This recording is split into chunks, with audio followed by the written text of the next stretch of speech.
Pentingnya Pak, kita bersama adik-adik semua kita harus menjaga persatuan dan kesatuan kita bersama. Nah itu. Kemudian ya ini kita mengikuti adik-adik mahasiswa yang modern Pak, kita ada akun Instagram Pak. Nah ini monggo adik-adik yang mau follow nanti saya follow back kan gitu ya. Wajibannya seperti itu. Nah monggo. Nah itu dari saya. Lanjut.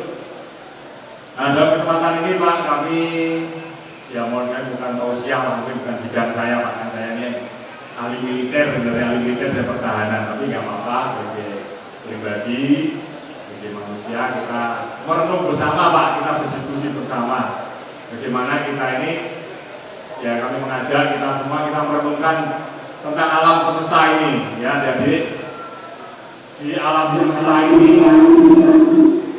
kita mengenal namanya Allah SWT sebagai Sang Kholik, Sang Pencipta.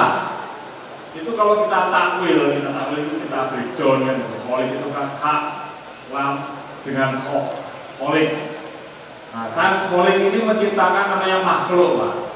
Jadi secara takwil juga mirip Pak. Mim, khok, lam, khok juga makhluk. Makhluk itu yang diciptakan oleh Sang Kholik. Makhluk ada makhluk tak hidup Pak, benda-benda mati, tidak kita diskusikan. Ada makhluk hidup. Makhluk hidup terbagi dua Pak, yaitu hewan tiga ya, hewan, tumbuhan, dan manusia. Makanya kita harus bertanya yang membedakan kita dengan hewan itu apa kan gitu. Karena kalau secara kelengkapan ya hampir mirip. Hewan kan punya mata, ya bagi yang memang primata yang mendekati dengan kita ya, seperti monyet, kera dan yang lain kan sama, hampir fisiknya hampir sama. Secara fisik punya mata, punya telinga, punya tangan, punya kaki, punya perut dan sebagainya. Yang membedakan itu adalah karena Allah SWT Sang Kholik memberikan kita akhlak.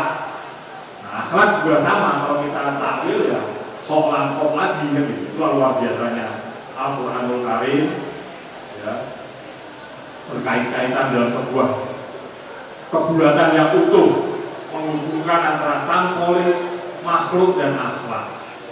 Makanya manusia harus berakhlak. Kalau manusia tidak berakhlak, ya dia sami mawon Pak, sama dengan hewan. Kan gitu. Badannya aja manusia, tapi mungkin jiwanya, psikologinya hewan kan gitu. Ya kita lihat yang suka berkelahi itu kan kera Pak ya. Kera itu kan kerah terus kan di kera. Gitu. Nah manusia kalau kerjaannya suka kelahi aja, ya mohon maaf, ya, badannya aja manusia tapi secara kejiwaan mungkin jiwanya jiwa kera kan gitu. Kita tahu juga Pak namanya ular ya Pak. Ular itu kan kalau makan itu pasti ditelan semua Pak. Saya nggak pernah lihat ular itu makan bagi-bagi, nggak pernah Pak. Nah jadi ya ular itu menimbulkan jiwa yang serakah Pak sebenarnya. Karena kalau dapat makanan makan sendiri Pak, kan nggak pernah bagi-bagi. Nah manusia gitu juga adik-adik. Kalau manusia itu ya nggak mau bagi-bagi, ya nggak mau berbagi, tidak mau berderma, tidak mau membantu kawannya, ya mungkin badannya aja, fisiknya saja manusia, tapi jiwanya ular kan gitu. Nah itulah makanya mari kita merenung bahwasanya kita sebagai manusia ini kita harus betul-betul fokus memperbaiki akhlak kita. Itulah yang ingin diwujudkan oleh Rasulullah, membangun akhlakul karimah, akhlak yang mulia, akhlak yang berbudi, pekerti yang luhur. Nah itu. Nah akhlak ini adalah ciptaan Allah. Akhlaknya ciptaan Allah itu ya adanya di kitab-kitab Allah Pak, dalam Al-Quran dan kitab-kitab sebelumnya yang memang kita punya kewajiban untuk mengimani. Kitab Injil, kitab Taurat dan sebagainya. Itu adalah ajaran akhlak yang diturunkan oleh Allah Subhanahu wa Ta'ala pada kita semua. Nah, Pancasila ini kembali tadi pada Pancasila ini kita yakini Pak. Monggo di breakdown silahkan. 100% selaras dengan ajaran akhlak selaras dengan Al-Quran. Tidak ada satu bagian pun dari Pancasila yang akan diberi juga dalam butir-butir Pancasila yang tidak sesuai dengan akhlak Pancasila, dengan akhlak agama. Tidak ada Pancasila itu bertentangan. Nah ini. Jadi jangan juga dipertentangkan. Kan mohon maaf nih kelompok-kelompok yang radikal ini kan kadang pilih Al-Quran atau Pancasila loh. Pancasila sama Al-Quran podo kok dipertentangkan kan gitu. Harusnya tidak menjadi sebuah pilihan, tetapi ini adalah hal yang selaras, yang wajib kita yakini, wajib kita pahami dan wajib kita amalkan karena selaras Pak. Jadi kalau ada orang-orang yang berusaha mempertentangkan Pancasila dengan ajaran akhlak, dengan Al-Quran, ya mohon maaf, jadi ada logikanya yang dibalik-balik Pak. Oke, dibalik-balik. Padahal harusnya selaras dipertentangkan. Nah, inilah kita wajib berhati-hati nih adik-adik semua ini kan, adik-adik saya ini mahasiswa kan akademis, gitu. Berpikirnya membedakan mahasiswa dengan tidak mahasiswa kan, cara berpikirnya akademis, logis, kan demikian. Nah ini, lanjut. Nah ini Pancasila, lanjut semua. Kita jangan melupakan sejarah Pak. Pancasila ini adalah rumusan kesepakatan, ya kesepakatan dari para pendiri bangsa yang sudah berjuang bersusah payah, mengorbankan jiwa dan raganya, kejar-kejar Belanda, kejar-kejar Jepang, tapi ingin memerdekakan bangsa Indonesia. Dan setelah merdeka, Indonesia membutuhkan sebuah dasar negara, yaitu kesepakatan bersama. Philosophical Grondslag bahasa Belandanya kan gitu. Ya, kesepakatan, filosofi. Inilah ya para pendiri bangsa kita, the founding fathers luar biasa yang berjuang bersama-sama dengan para pejuang waktu itu. Makanya kita yang generasi saat ini dalam kita membangun, merancang, merumuskan masa depan bangsa Indonesia, kita tidak boleh melupakan awal dari sejak berdirinya bangsa ini. Ya, bolehlah kita ini zaman modern, sosial media lah, AI kan, intelijen, ya masalah intelijen, masalah teknologi segala macam luar biasa, cyber. Tetapi kita tidak boleh melupakan apapun bentuk rancangan terhadap masa depan bangsa ini harus berdasarkan rumusan awal pada saat bangsa ini didirikan, yaitu Pancasila dan Negara Kesatuan Republik Indonesia.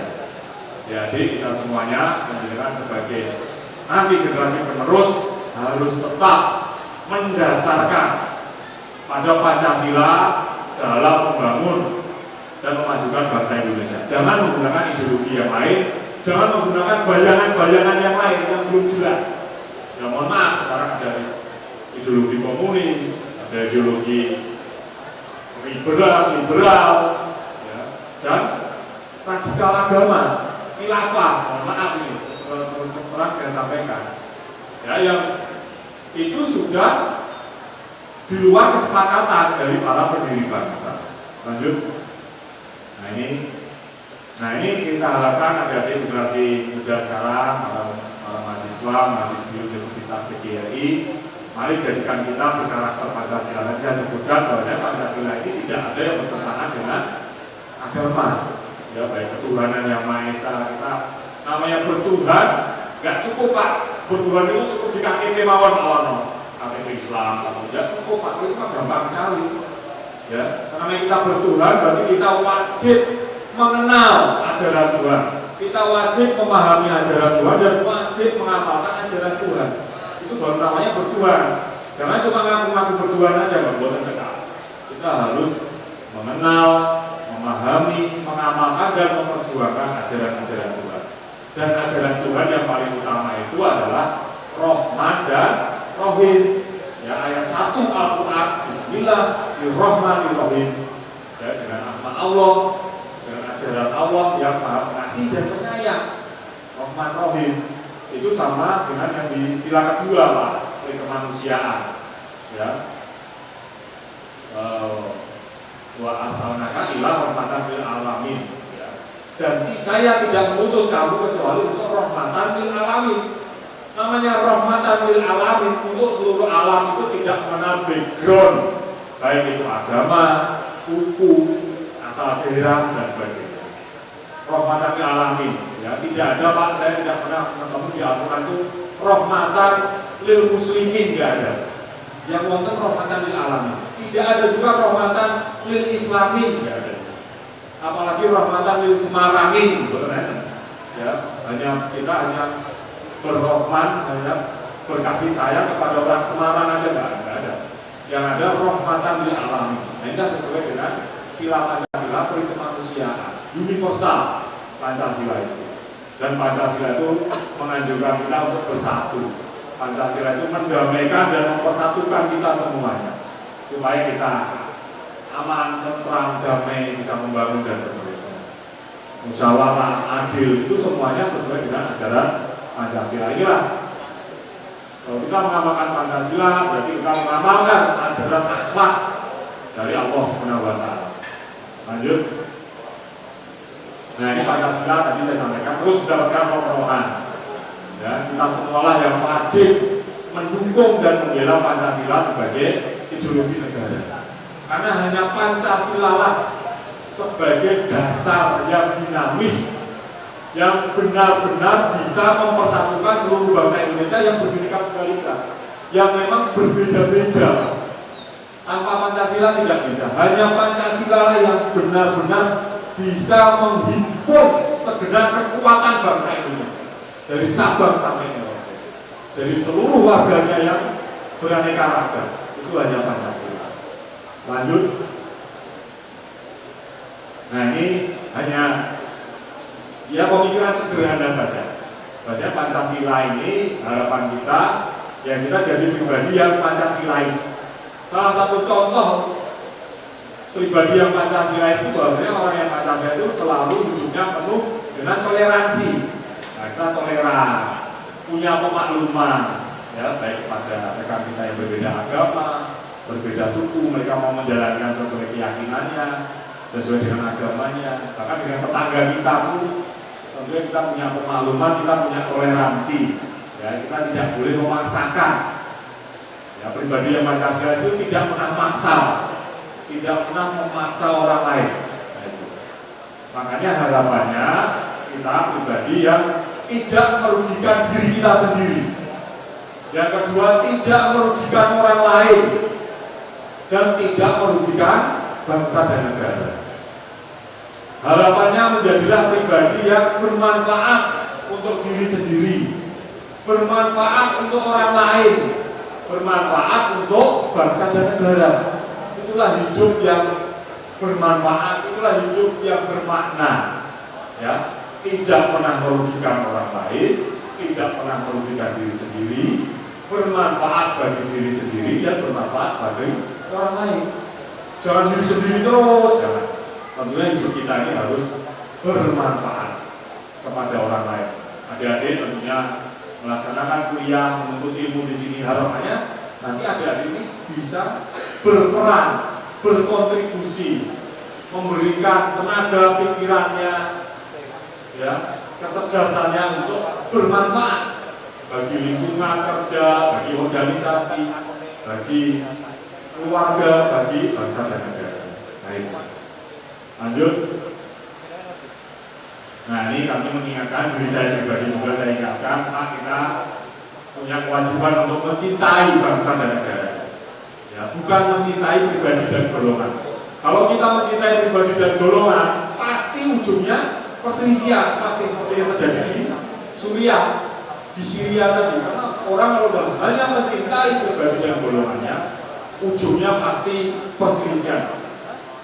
Makanya kita harus mencintai kepentingan bangsa dan negara, itu kewajiban kita. Hubul waton minal iman. Mencintai bangsa dan negara itu bagian daripada iman.